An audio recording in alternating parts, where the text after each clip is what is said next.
Shadow is our friend. I personally like creating portraits that are with highlights and shadows. I think it is simpler and it uses less gears. Well, most of the time that is.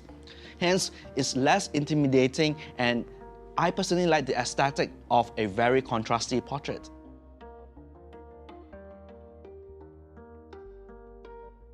And when it's less intimidating, it is easier to get success because I'm also experimenting with controlling of lights. And success breeds encouragement. Encouragement leads me to create more portraits.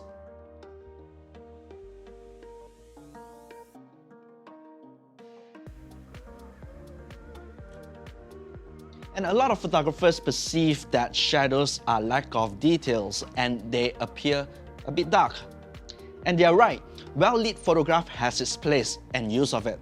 If I were to photograph for an online fashion store, perhaps a fully light up portrait works best. And to be honest, handling more lights for brightly lit up portraits uses more gears and lights, and the technical know-how can be quite intimidating to begin. And in this episode of Afterwalk Inspire, I'll feature a maternity session that I did as an example to how I use one light to get amazing portraits.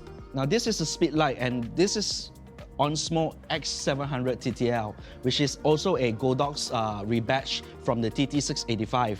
And this is the trigger, the Osmo TTL Speed X transmitter, which is also a Godox rebadge.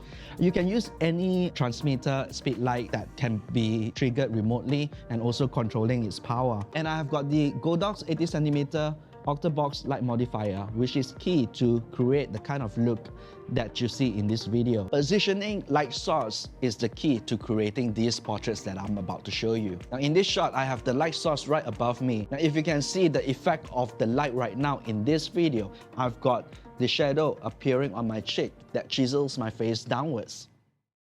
Okay, twist back towards me a little, all right? So maybe don't twist this time around, just come back a little bit. And I want you to turn your neck towards your left shoulder. Right, chin up, eyes on me. Now the top light enables me to create shadows on the lower cheek, chiseling up the face structure. I want it 呢個前邊再低啲，所以我睇到呢度咁樣嘅啫。Sorry， 咁樣。Alright, chin up. To make this shot work, I almost always require the subject to look upwards so that the light falls on their eyes. And having shadows in these shots works so well, it gives the kind of elegant and mysterious look to these portraits.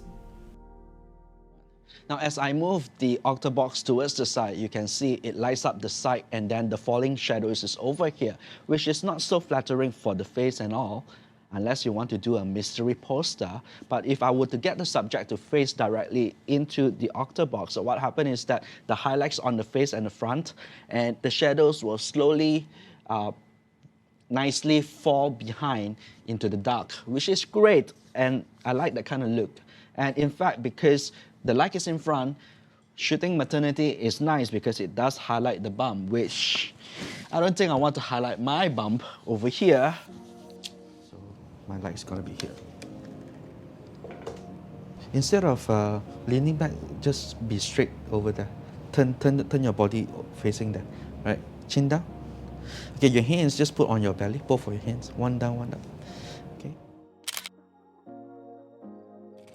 Eyes on me, turn towards me, right? Lovely. The bigger the surface of the light source, the softer the light gets. So I always try to get the octabox as close as possible to the subject, making the octabox a bigger light source. And finally, I've positioned the octabox about 45 degrees away from the subject. Now this is a very common lighting technique by photographers because this creates what we call the Rembrandt light. Rembrandt light creates a small little triangle on the shorter side of the shadow of the face, underneath the eye and above the cheek or whatever you call that. And all these photographs were created with just one light source, and I like the portraits I get out of it. There are certain limitations. For one, we will never be able to shoot at f11 and ISO 100. I will increase the ISO to get better f-stops so that I get sharpness from eye to ear. And for two, there will be no background separation lights as we are only using one light. But this is quick, easy to achieve, and to be honest, better than just available light when done good. And remember, success breeds encouragement. Encouragement makes you want to do more and be better. Shadows creates texture in a portrait. It creates contrast. Shadows shapes a person, chisels and contour faces and body figures, making them more pleasing in our capture. Shadow is our friend. Well, thank you for watching another episode of Afterwalk Inspire. I hope you guys like the portraits portfolio that I presented in this video. Now, if you have any suggestion or any questions at all, please leave a comment below. And if you did learn something in this episode of Afterwalk Inspire, click on the thumbs up button. And if you're new to the channel, do subscribe and turn on the notification bell, and I'll see you guys on the next video.